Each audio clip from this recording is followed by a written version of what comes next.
Obrigada, Juliette. Obrigada, em primeiro lugar, obrigada pelo espaço da Casa Caso, Juliette, toda a organização do pessoal. Prazer estar aqui hoje falando de tradução. Parece um auditório cheio, né? O povo se interessou pelo tema. E, bom, eu queria dizer que o título dessa mesa, né, é Trair a Palavra, é tradução ou vice-verso. E eu poderia chamá-la também de atrair a palavra, tradução e vice-versa. Por quê? Porque eu vejo o tradutor não como um traidor, mas como um atraidor da palavra do outro. O tradutor é aquele que atrai a palavra, a cultura, a língua estrangeira para a nossa cultura. Então, ele é, antes de tudo, um atraidor da palavra alheia. Então, é a pessoa que traz essa palavra. Então, nesse caso, atrair também, esse A na frente, significaria um não. Esse prefixo não. Não trair. Quer dizer, o tradutor acaba sendo, de certa forma, amigo, companheiro, dá a mão para o estrangeiro, acolhe o estrangeiro na nossa cultura. E essa troca é extremamente importante. Bom, eu estou aqui com esse grupo aqui enorme de tradutores que fizeram parte de dois coletivos, o coletivo Finnegans, que traduziu Finnegans Wake, o último romance de James Joyce, na íntegra para o português, e que venceu o Prêmio Jabuti de Tradução em 2023.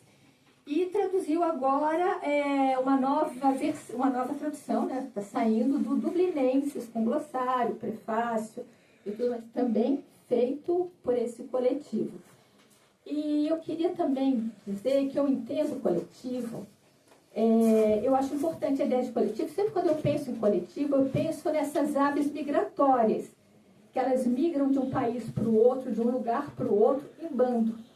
Então, eu acho que o coletivo tem, eu acho que eu vejo no coletivo isso, nós somos como aves migratórias, aquelas aves que migram em bando, de uma cultura para outra. E em bando, a gente acaba sendo mais forte. E em bando, a gente troca mais ideias, e em bando, a gente chega em outras bandas mais seguros. E as aves migratórias, vocês sabem também que elas levam sementes de um lugar para o outro, elas vão fazendo trocas. Então, eu sempre tenho essa ideia de coletivo, para mim é muito forte, essa ideia de bando. Deixa eu apresentar o coletivo aqui, Tarso Amaral,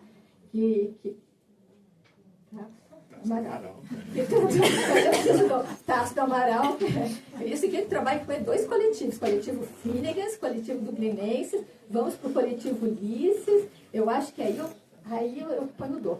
O Luiz Henrique, que fez parte do coletivo Finnegans, agora do Dublinenses, a Luísa de Freitas, coletivo Dublinenses, Jaqueline Donada, coletivo Dublinenses, Pedro Sala, Dublinenses, Elisa Brandt, Dublinenses, e Luci Colim, Dublinenses e coletivo. E já fizemos tantos coletivos, né, Luci?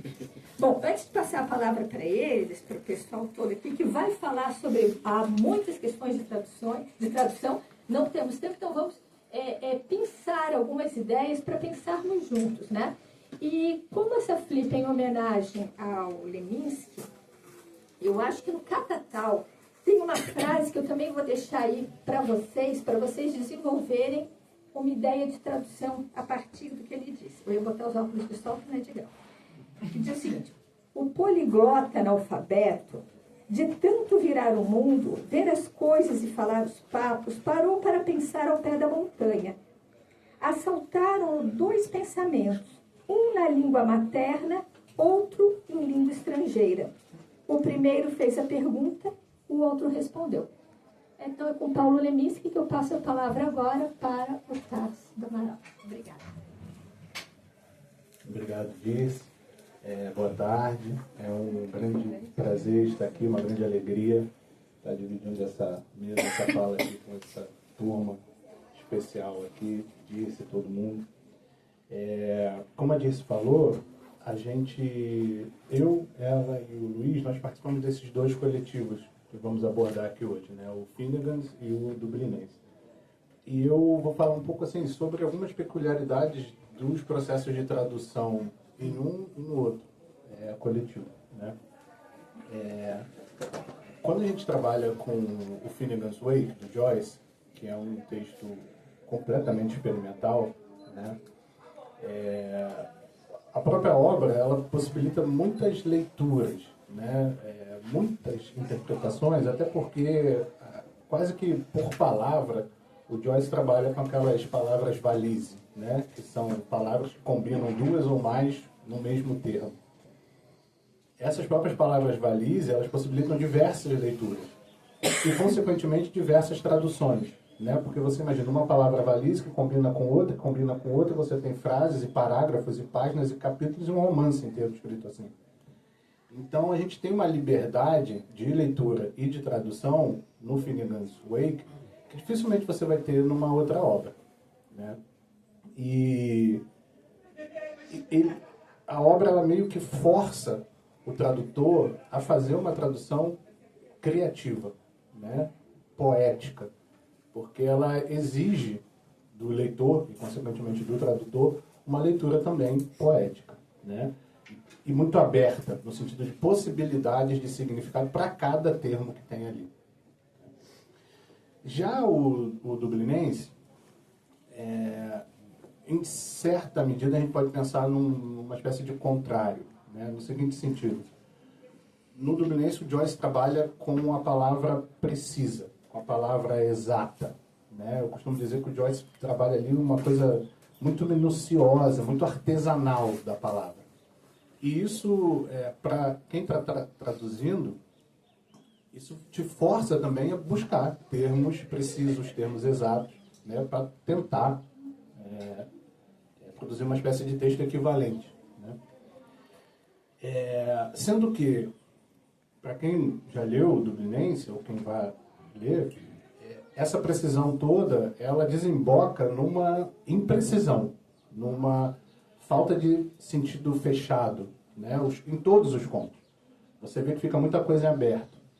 Ou seja, é uma busca pela precisão vocabular que vai indicar uma imprecisão de sentido.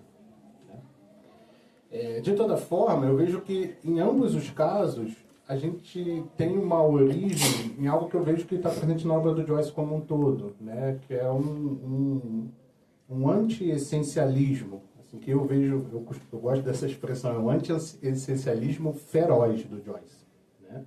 No sentido de ir contra toda e qualquer ideia em geral, no sentido de dar a essas ideias um sentido fechado, definitivo e não passível de questionamento, né? Tudo está aberto, tudo pode ser questionável e deve ser questionado. E sendo que no Dublinense isso é presença de uma maneira e no Finnegan's Wake de outra.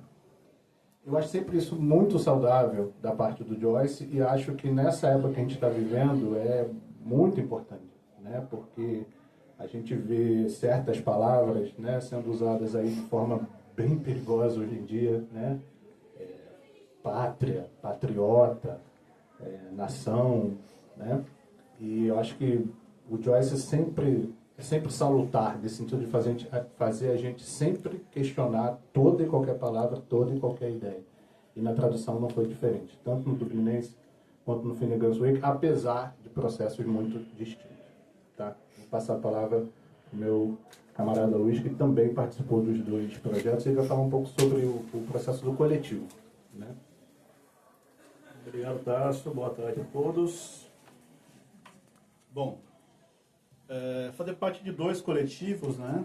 No caso, o coletivo Finnegan's e Dublinenses, foi meio que mergulhar na multiplicidade, né? Como a Alice estava falando, como o Tasso também abordou, né?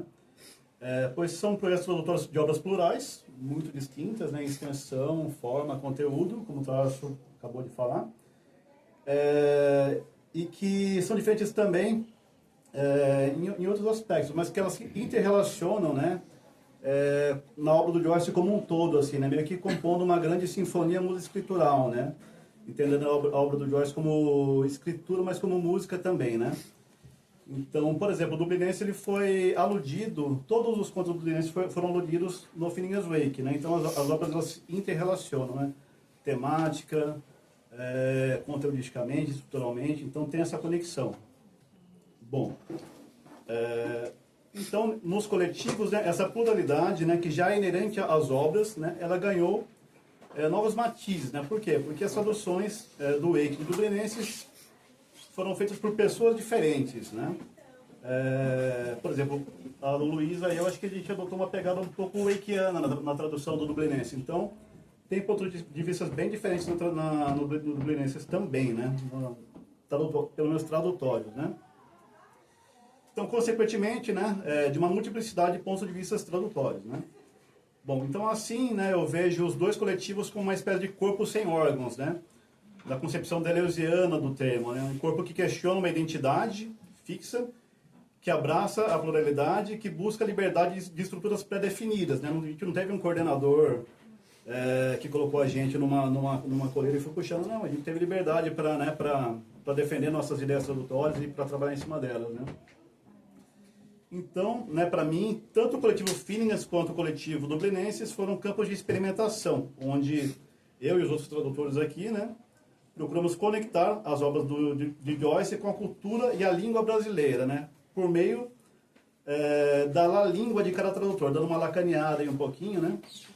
O que seria essa língua de cada tradutor? É aquela língua com uma experiência singular do sujeito, né, que traduz, né, criando e sugerindo novas possibilidades de existência do Wake e também do Dublinenses, e também novas possibilidades de fruição para os leitores, né? Então, as nossas leituras, a nossa leitura plural, ela também possibilita novas leituras para os leitores que vão fruir também, né? Então, a gente procura abrir esse campo de experimentação também na fruição das obras, né?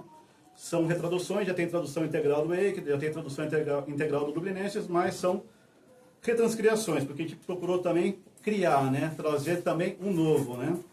Tá? Então, é isso, né? Então, meio que participar de dois coletivos, nesse caso aqui foi meio que, como eu disse no começo, mergulhar na multiplicidade, na pluralidade de possibilidades, né?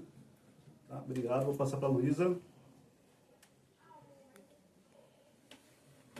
Obrigada. Boa tarde, obrigada por estarem aqui. É um prazer estar aqui como membro do coletivo Dublinense, concebido pela Dirce, no meio de gente incrível aqui de ponta a ponta. Eu vou falar então um pouco mais sobre o Dublinenses, né, que é o coletivo do qual participei. E é um livro, é bom lembrar também que quase não saiu, né? Joyce teve muita dificuldade em publicar. Ele começa a escrever em 1904 e só sai em 1914. Ele termina em 1907. Ele demora muito, são muitas recusas, muitos obstáculos editoriais, enfim. Então, se não tivesse saído, nenhum de nós estaria aqui agora, né? Embora tenha demorado a sair, talvez quase não tenha saído, felizmente fizemos essa tradução, e uma das ideias mais levantadas nessas décadas todas de crítica joyciana sobre Dublinenses é a ideia de paralisia, né? Uma palavra muito relacionada a esses contos, que é a única coletânea de contos do Joyce, né? E essa paralisia que também foi revisitada pela crítica de várias maneiras, sobre diversos ângulos, inclusive pensando paralisia literal e metafórica, né, das personagens, e em conjunção com os movimentos das personagens. Em muitos contos eles estão prestes a sair para fazer alguma coisa, ou prestes a se movimentar, ou pensando em se movimentar. E em alguns casos a gente nem chega a saber se o movimento se concretiza, o conto termina antes, né? Então todo esse jogo de movimentação e paralisia literal e metafórica está nesses contos todos, né? E uma das razões para o Dublinenses quase não ter saído, de o Joyce ter recebido muitas recusas, desse livro ter custado quase uma década do autor, como ele mesmo dizia, é porque toca feridas sociais, históricas, né? E também, junto com isso, as convicções estéticas e éticas, literárias e políticas do Joyce, né, que também não queria fazer concessões que muitas vezes demandavam dele. E essa ideia de paralisia que está nesses contos todos de diversas formas traz, eu acho que algo que é presente em qualquer momento histórico, né? Qualquer momento histórico a gente tem como humanidade essa tensão entre vontades, desejos e o que a possibilidade concreta das coisas nos possibilita, né? Essa tensão, as limitações né? E isso não aparece nos contos de uma maneira determinista, né? Como se o externo definisse o que vai acontecer com aquela personagem. Pelo contrário, são as tensões entre isso tudo, né? Que trazem esse tipo de nuance para os contos. Embora seja uma questão perene, né, para a humanidade, esse tipo de tensão, desejo, possibilidade concreta, que também está no ato tradutório, né, certamente, tensão entre o que se quer fazer, o que se pode fazer, enfim, tudo isso. Eu acho que essa obra dialoga especialmente também agora com essa questão de paralisia, se a gente pensar tempos de colapso climático, né, um genocídio acontecendo e preconceitos diversos ainda regem as nossas vidas, como todo mundo sabe, enfim, nada disso é novidade, né? E o fato de que tudo isso ainda perpassa as nossas vidas violentamente, e como isso está no contexto social, histórico, econômico daquela Irlanda do começo do século XX, e como isso ainda rege as nossas vidas agora de outras formas, né? Eu acho que isso dialoga muito ainda conosco, de dublinenses para cá. E eu vou passar agora, então, a palavra a Jaqueline, que também fez parte desse coletivo conosco, para falar de outros aspectos de alguns contos dublinenses. Eu não sei se eu consigo. Será que puxar mais? Tá em cima da a cadeira. A cadeira. O filho tá Isso. Puxa. Pode puxar. Recuperando o fio da meada. Então, boa tarde para todo mundo. Muito obrigada pelas presenças, pelas organizações. Não vou me estender em função do tempo, vou tentar dizer várias coisas que eu espero que se conectem. A mim coube, desse coletivo dublinense, uma tarefa muito grata e absolutamente inglória, que é a tradução do conto Depois da Corrida. Eu tenho certeza que ninguém vai me apontar na rua e dizer ela traduziu Depois da Corrida, que é um dos contos mais despretensiosos do livro inteiro. O próprio Joyce disse isso, e eu disse pior ainda, escrevendo para o irmão dele, disse, é um dos piores contos do livro. E houve um momento em que eu pensei, nossa, será que ele tem razão? E claro, depois de ter traduzido, eu acho que não, né? Ele tinha razão daquele jeito dele, que o Joyce meio que sempre tem razão das coisas que ele diz, mas eu acho que não.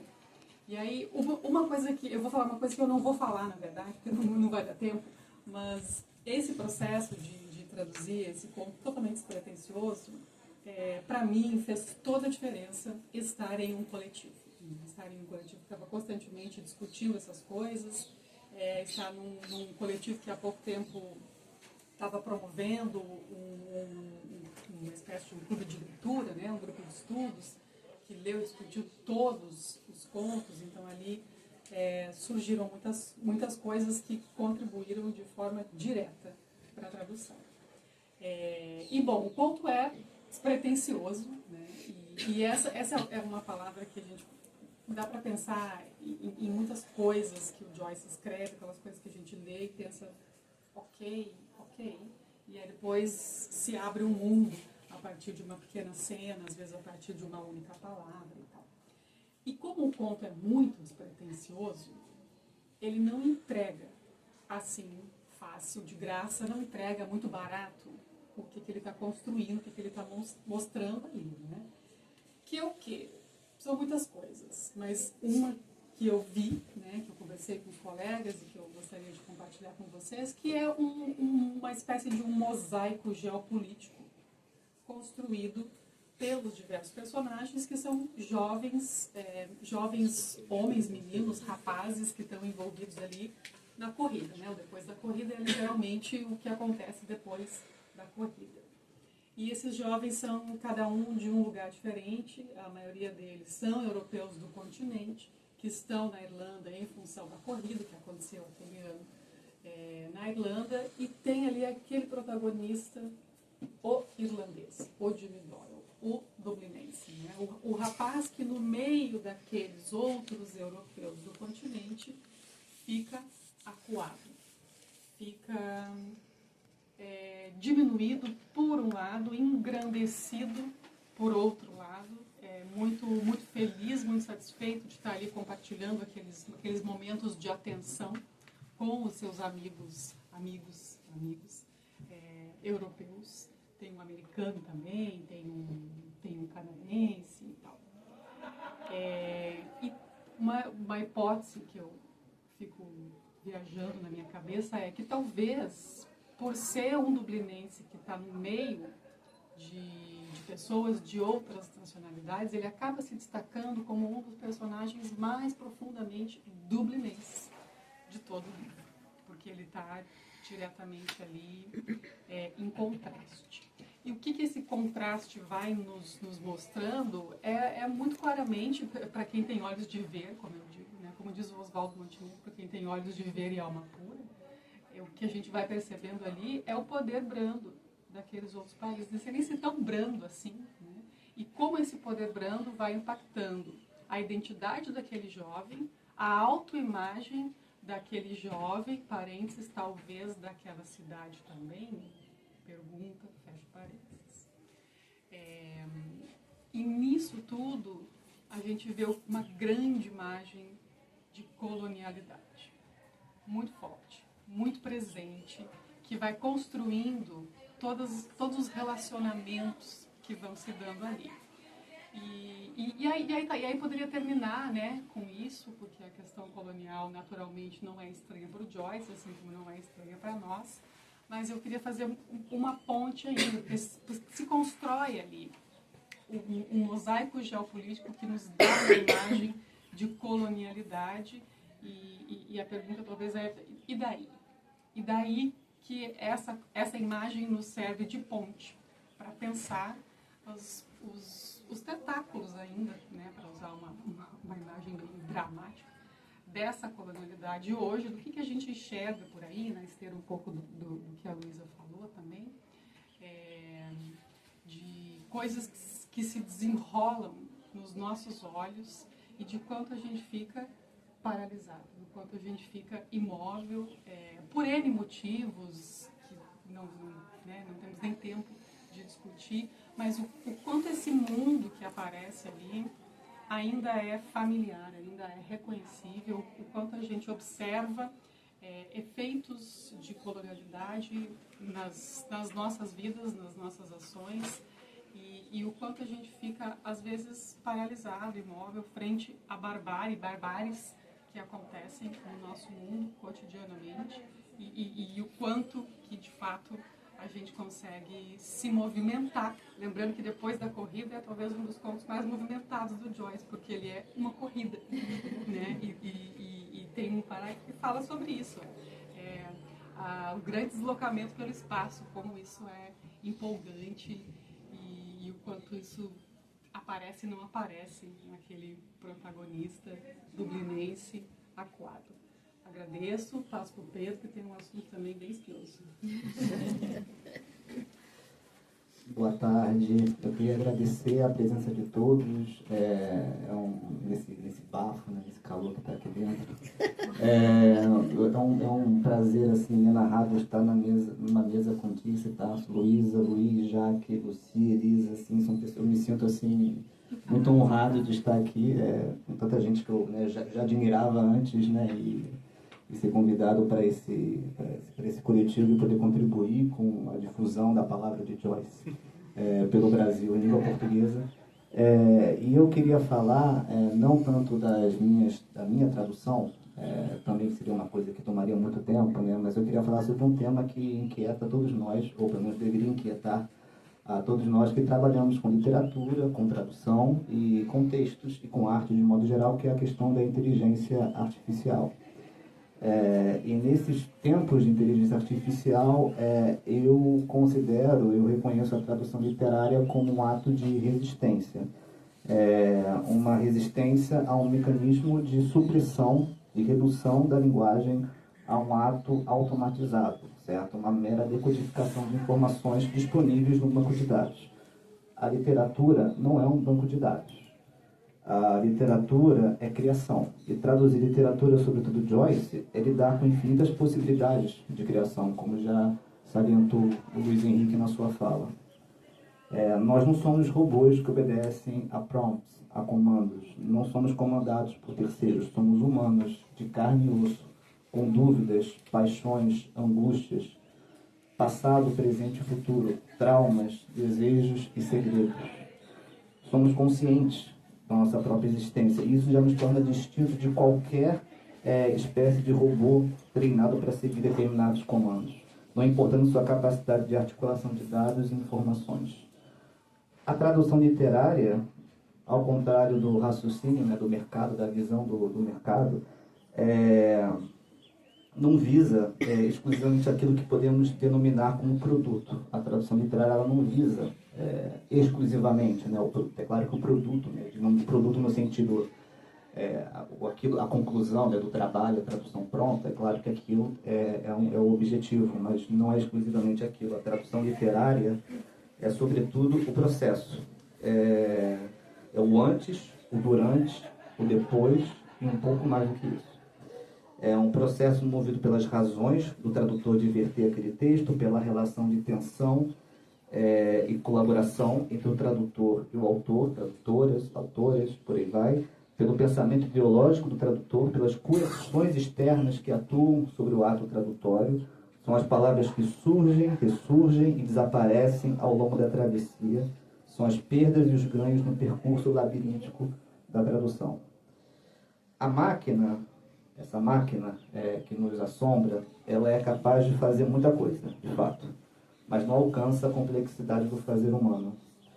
Além disso, traduzir coletivamente, que é o que nós estamos fazendo, é resistir ao individualismo que impera nos tempos atuais. É compreender que não somos ilhas isoladas uma das outras num vasto oceano. Mesmo operada por muitas mãos, a máquina é uma. A máquina não compreende o coletivo. O coletivo, o nosso coletivo, é demasiadamente humano e a tradução é demasiadamente humana. Agora eu vou passar a palavra para a Elisa, que vai tratar de outro assunto complexo. Boa tarde a todos.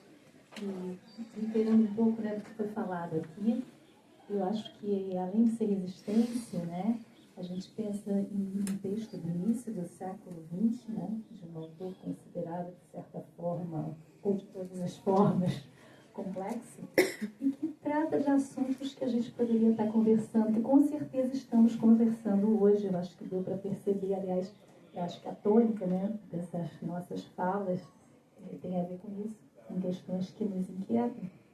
E, ao contrário, né, da Jaque, o conto que me coube traduzir, que é o Evelyn, né, é um dos mais lidos e acho que mais amados, né?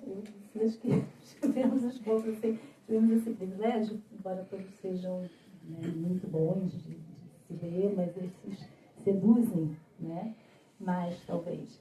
E eu escrevi uma coisinha que eu vou falar para não perder muito tempo, né?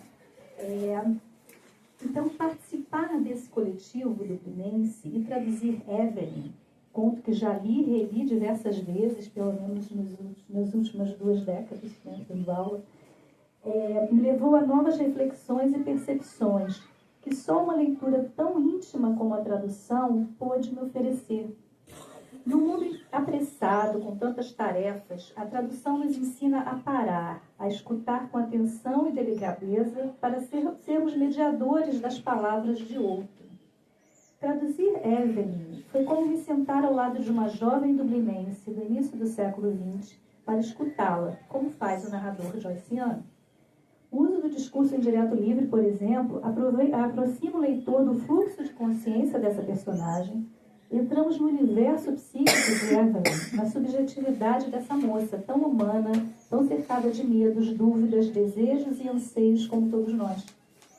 Joyce escreveu o conto em 1904, numa Irlanda ainda profundamente marcada pelo catolicismo, pelo nacionalismo e por uma sociedade que exigia da mulher o papel de esposa e mãe abnegada, sacrificando-se para manter o lar unido, promessa que Evelyn fez à sua mãe no leito de morte.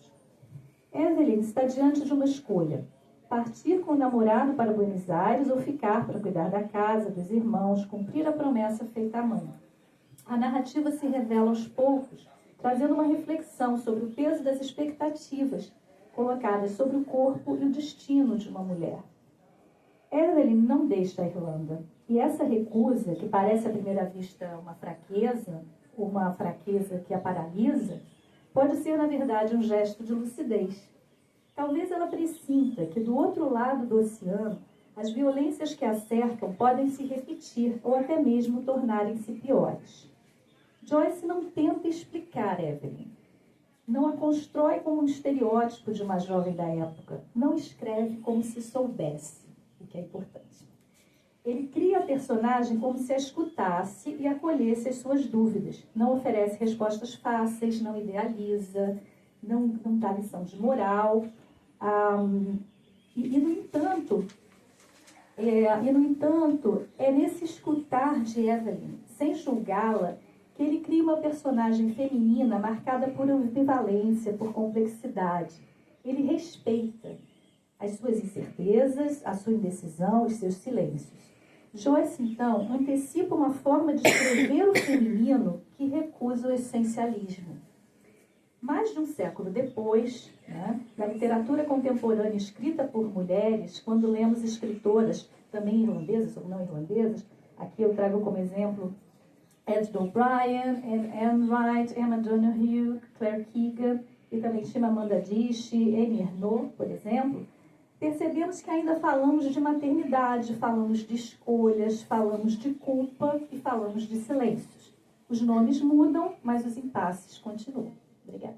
Eu passo aqui a palavra para a Lucy.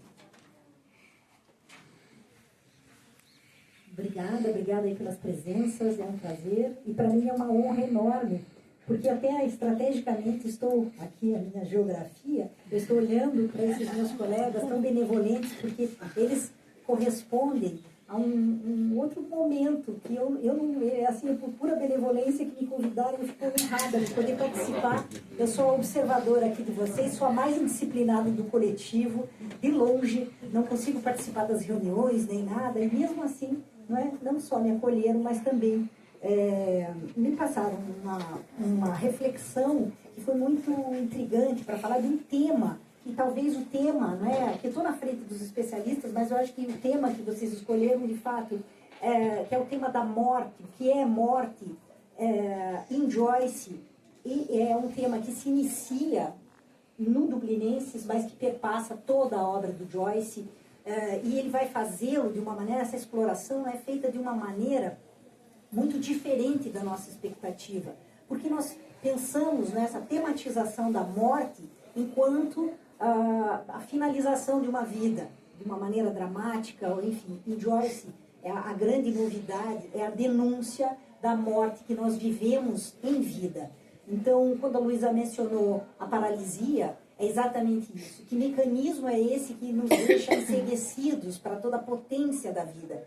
E o Joyce, ele opera sutilmente esse exercício de nos vermos, e eu acho que para nós tradutores é um exercício perpétuo de testarmos e treinarmos a nossa elasticidade em relação à nossa subjetividade.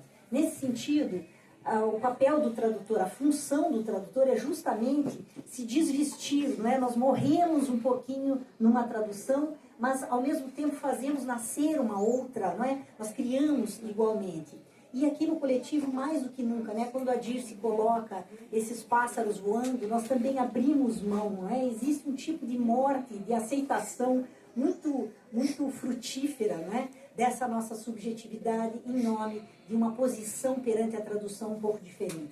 Então, para quem conhece ou para quem não conhece o Joyce, eu vou convidá-los, até assim eu consegui um bloquinho que me foi emprestado. Fazendo uso desse bloquinho, eu vou, diferentemente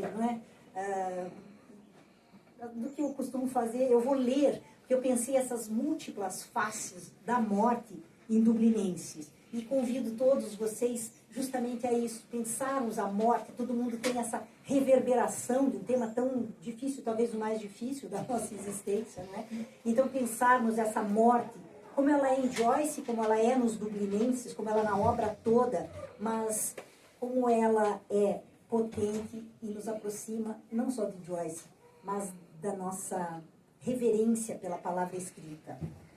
Não a morte gloriosa e trágica dos clássicos, e sim a morte insinuada, sutil e insidiosa. A morte que não é um evento único e cataclísmico, e sim um estado de espírito, uma constatação do aprisionamento numa vida fosca, na prisão da rotina, a morte como incapacidade de agir. A morte, nos contos de Dublinenses, é um convite para olharmos para a nossa existência sabotada e opaca. É a metáfora para a morte, e a metáfora para a morte é justamente o que a Luísa disse, a paralisia. Nos contos, nós não temos a morte estrondosa, nem a morte espetacular. É a morte numa Dublin estagnada. Morte que é um fio quase invisível bordando o tecido do dia a dia. Um pó crônico sobre os móveis. Ação discreta, sem cortejo fúnebre. Morte ausência. Ausência de vida nos seres que arrastam-se pelos dias, mortos e vivos, presentes. Ar de paralisia. Paralisia da vontade, do desejo, da capacidade de sentir o pulso vibrante da existência. Não é a morte que chega, mas aquela morte que já estava lá, espreitando o tempo todo. Morte das possibilidades do futuro, o ser sendo efetivamente o não ser. Escolha pela estagnação. Que é isso? Escolha pela estagnação. A fragilidade da vida na ausência de começos, a renúncia, a aceitação silenciosa de uma existência que termina mesmo antes de começar.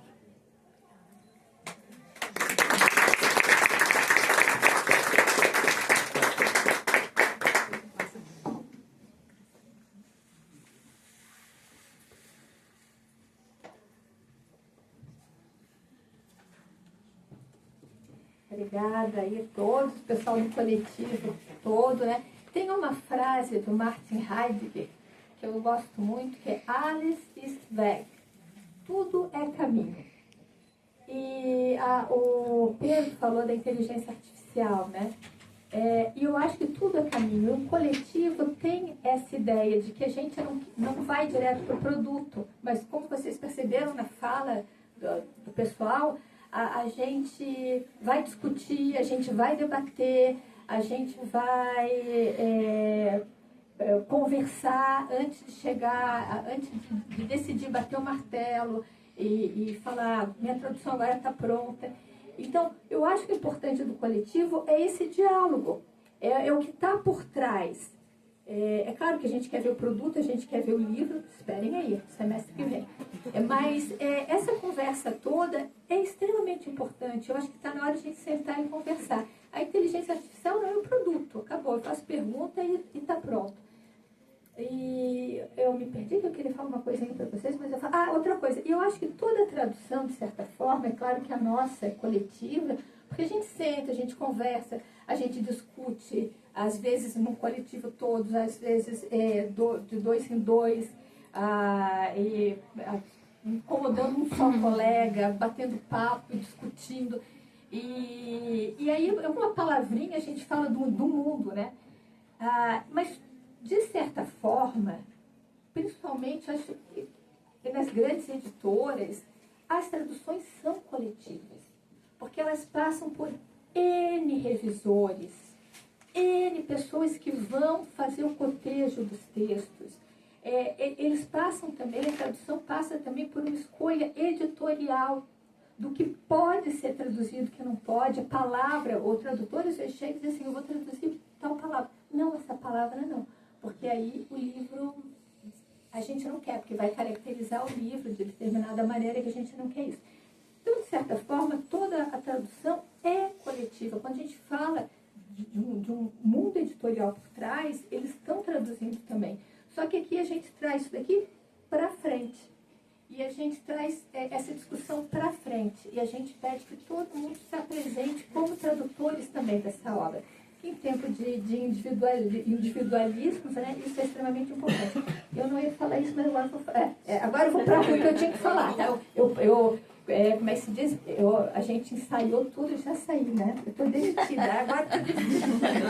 Tá, então, O que eu vim falar aqui para vocês, para a gente encerrar, a gente queria ler, cada um de nós, tem pessoal que não está aqui do coletivo, não pôde vir, tá?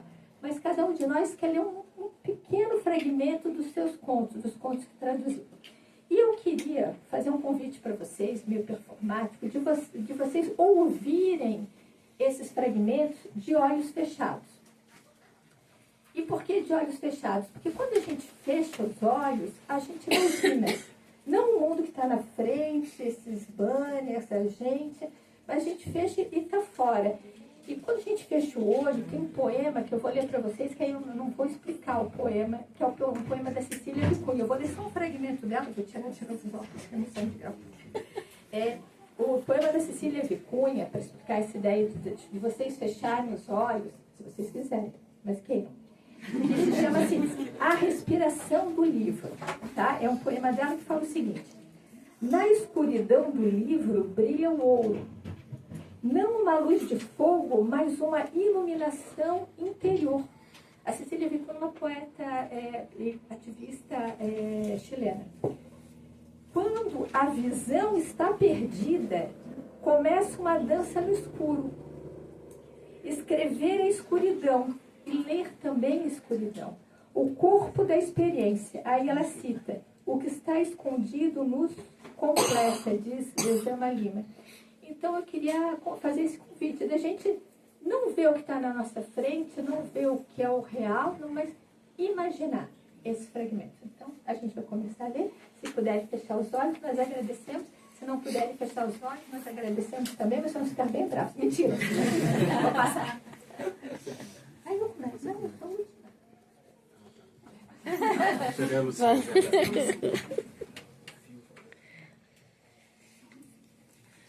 As irmãs.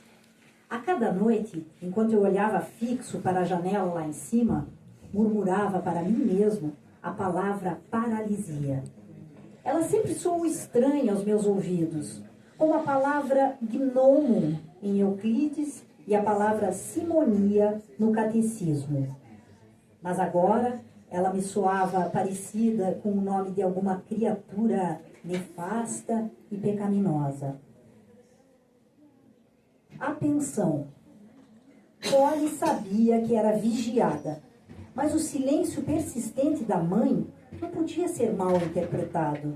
Não havia nenhuma cumplicidade, nenhum consenso franco entre mãe e filha. Evelyn. Uma badalada de sino ressoou em seu coração. Ela sentiu Frank agarrar-lhe a mão. Venha! Todos os mares do mundo espinoteavam em seu coração. Ele a estava atraindo para dentro deles. Ele a afogaria. Ela segurou forte, com ambas as mãos, o gradil de ferro. Venha! Não, não, não, era impossível. Suas mãos agarravam o ferro em frenesi. Em meio aos mares, ela soltou um grito de angústia. Um caso trágico. Ele corroeu a integridade de sua vida. Sentia que havia sido alijado da grande festa da vida. Uma ser humana parecia tê-lo amado e ele tirou sua vida e felicidade. Condenou-a à ignomínia, a uma morte por vergonha. Sabia que as criaturas prostradas ao muro sabiam da sua presença e gostariam que ele fosse embora. Ninguém o desejava. Foi alijado da grande festa da vida. Dia de era na sala do comitê.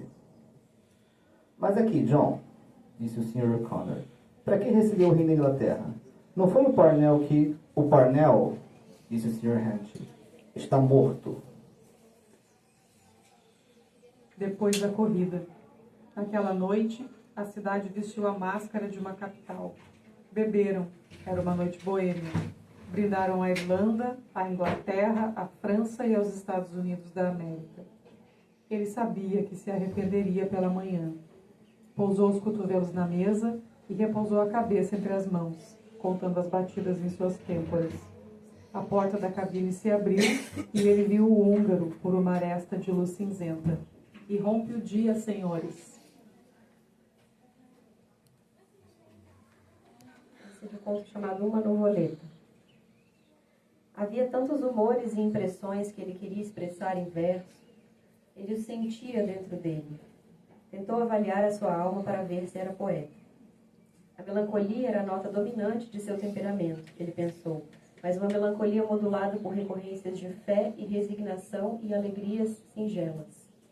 Se ele pudesse expressar isso em um livro de poemas, talvez as pessoas ouvissem. De graça. 2 senhores que estavam no banheiro naquele momento tentaram levantá-lo, mas ele estava um tanto irrecuperável. Jazia encaramujado ao pé da escada de que havia caído. Conseguiram virar o corpo. Seu chapéu havia rolado metros ao longe e suas roupas estavam impregnadas com a craca e o limo do chão em que havia se estatelado de cara. Seus olhos estavam fechados e ele respirava com um vinho negro. Um filete de sangue escorria do canto de sua boca. Dueto de chavequeiros. Estava cansado de andar sem eira nem beira, e não ter nem o pão que o diabo amassou para comer, e estar sempre pulando de galho em galho e fazendo tramóias para viver. Já ia completar 31 em novembro. A experiência nutriu seu coração de amargor contra o mundo. Contrapontos. Estava humilhado e infeliz. Nem se sentia bêbado. E havia só 2 pence no bolso. Ele amaldiçoava tudo. Tinha se estrepado no escritório, penhorado seu relógio, gastado todo o dinheiro e nem sequer tinha ficado bêbado. Seu coração se encheu de fúria e, mais uma vez, ele sentiu seu corpo abrutalhado se contorcendo pelo bar, doce bar. Um encontro.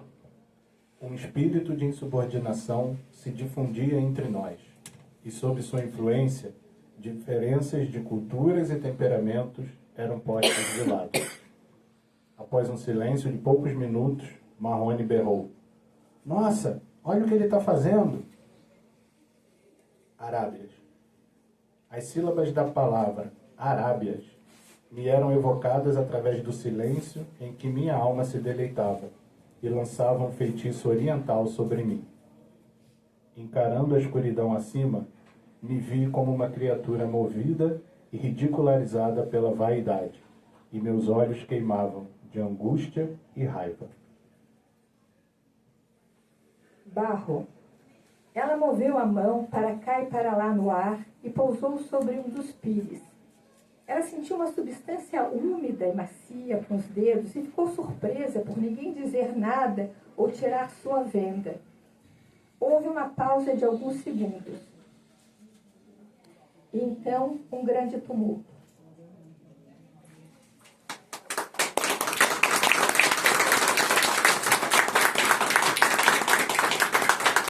Então, quero agradecer a presença mais uma vez de todas, agradecer o espaço da Casa Caso, Juliet, o pessoal todo que ajudou, tá certo? E a presença desse coletivo maravilhoso. Obrigada. Obrigado, pessoal.